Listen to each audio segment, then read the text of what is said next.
Let me tell you something that no one wants to say out loud. No one is your friend. Sounds harsh, right? But it's true, especially when you're building something. When you're struggling, when you're trying to rise, in the beginning, everyone will smile at you, clap for your ideas, say, you can do it. But the moment you start growing, start doing better than them, watch what happens. Suddenly silence, jealousy, doubt, distance. I remember when I started out, I thought friends would support me. I thought they would cheer me on. Some did for a while.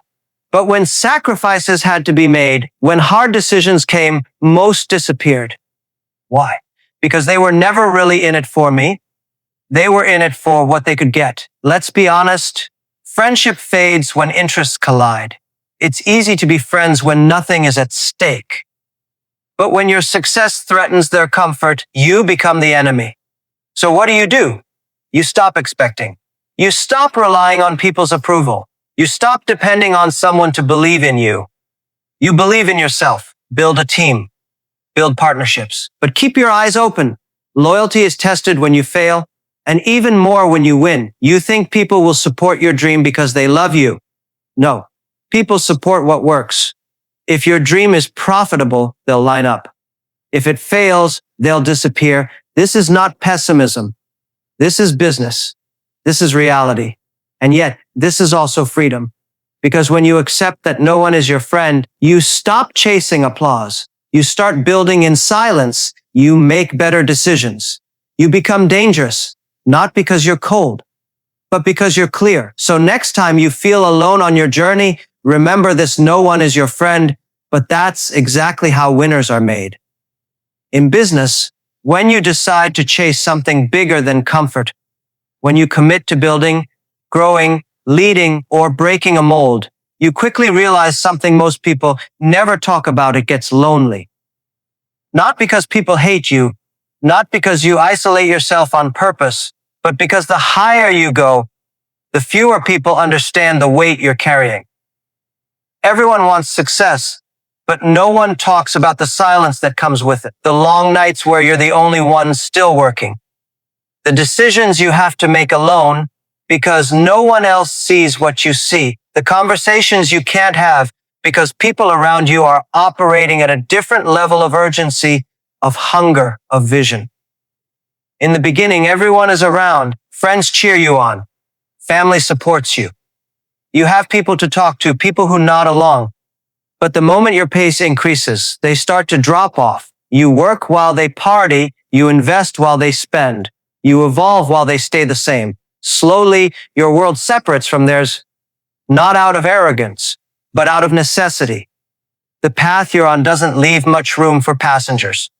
People don't talk about the emotional tax of growth. The birthdays you miss, the weekends you give up, the relationships that fade because you no longer fit the same conversations.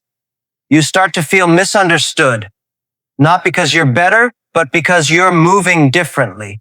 You see through things they still chase. You avoid things they still desire. And so the distance grows. It gets lonely when you can't share your struggles without being told to take a break. It gets lonely when you can't talk about your wins without someone calling you lucky. It gets lonely when you outgrow your circle, but haven't found your next one yet. And that's where most people break, not from failure, but from the isolation that comes with progress.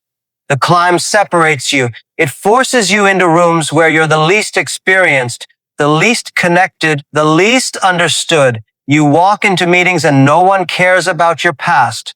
You pitch your vision and people stare blankly. You lead people who don't see what you see and carry the pressure of being responsible when they don't show up. You're expected to stay strong even when you're not sure what's next. This is the part no one claps for. The phase where there's no spotlight. Just silence, self-doubt, and the constant pressure to keep going when nothing feels certain and still. You climb, not because you enjoy the loneliness, but because the vision matters more than the comfort. Because stopping now means betraying everything you started for. Most people quit not because it's too hardly, but because it's too lonely. They miss the comfort of being understood. The ease of having people around who agree with them. The warmth of belonging. So they slow down. They shrink their dreams to fit their environment. They settle, all to feel less alone. And they call it maturity, balance, peace. But deep down, they know they gave up the climb. You will lose people on the way up. Some will walk away. Some you'll have to let go of. Some will quietly fade, and it will sting. But every level requires a new version of you, and not everyone is meant to meet that version. Growth demands space. It demands solitude. It demands that you face parts of yourself that are hidden when you're always surrounded. No one tells you how heavy it is to be the one with the vision, the one who carries the pressure, makes the sacrifices, and takes the risks while others watch from a safe distance. People romanticize the idea of teams and partners and mentors. And yes, those things matter, but only if you've already built yourself first, only if you're solid with or without them. A team is powerful when each person can stand on their own. A partner is valuable when you're not leaning on them to carry all the weight.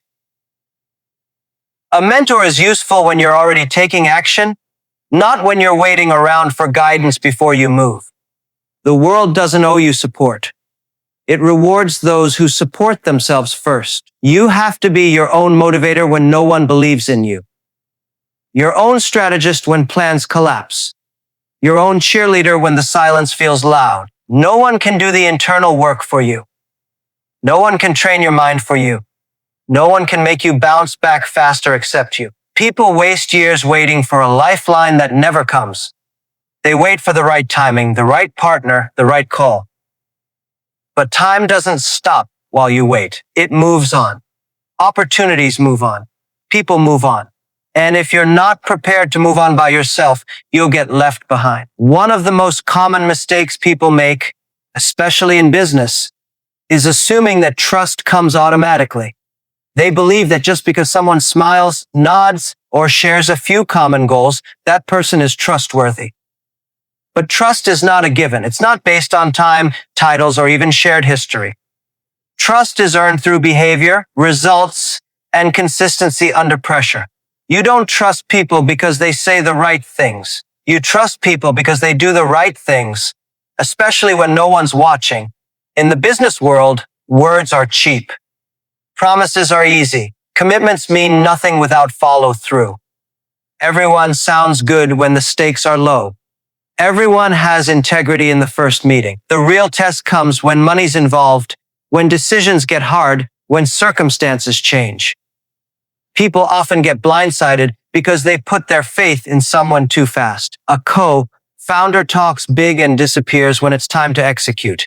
A new hire impresses in interviews and then delivers excuses instead of results. An investor says they're all in, then ghosts the moment the numbers dip.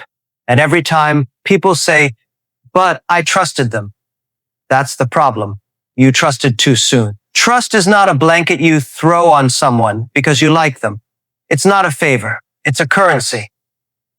You don't hand it out freely and hope for the best. You watch how people move. You study their habits. You see how they handle pressure. You give small opportunities and see what they do with them. Then, over time, you decide if they've earned more. Even in long-term relationships, trust must be maintained. Just because someone was loyal last year doesn't mean they're loyal now. Just because they did the right thing once doesn't mean they'll do it again. People change. Motivations shift. Pressure exposes. That's why smart leaders are always observing, always evaluating. Not out of paranoia, but out of experience. Blind trust is not a strength. It's a liability. It opens the door to being manipulated, taken advantage of, and set up for failure. It's how people lose control of their companies, lose key deals, lose momentum. They trusted someone because it felt right, not because the person had earned it. And here's the part no one talks about.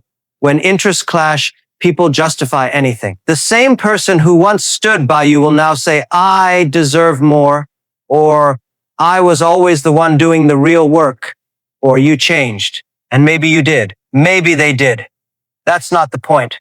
The point is, when interests aren't aligned, even the best memories can't keep the team together. This happens with co-founders, business partners, longtime employees, anyone. At some point, one of you wants something different, more money, less work, a faster exit, a bigger role, a louder voice. That's when it becomes clear. It was never just about the friendship. It was about what the friendship was providing. And once it stops providing that value, people walk. Some don't walk. They sabotage. They stay, but they start playing politics. Whispering, withholding, undermining. They become silent blockers instead of open allies. And you're sitting there thinking, but we're friends. No, you were friends until your paths diverged.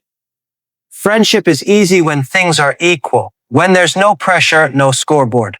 But when it's time to make hard calls, when someone has to be the CEO, when equity has to be split, when responsibility has to be owned, that's when the truth comes out.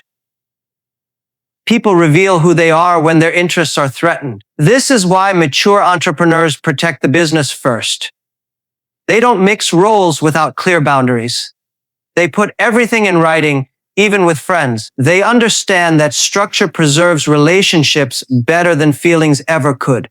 Because when interests clash, the only thing that can hold things together is clarity, not loyalty. You'll hear stories all the time. Best friends turned enemies, partners who haven't spoken in years, one suing the other over a broken deal. These aren't rare exceptions. They're patterns. The root cause is almost always the same. Interests shifted, and no one was honest enough to admit it early. Instead of renegotiating, they avoided the conflict. They let it fester, and when it exploded, the friendship couldn't survive the fallout.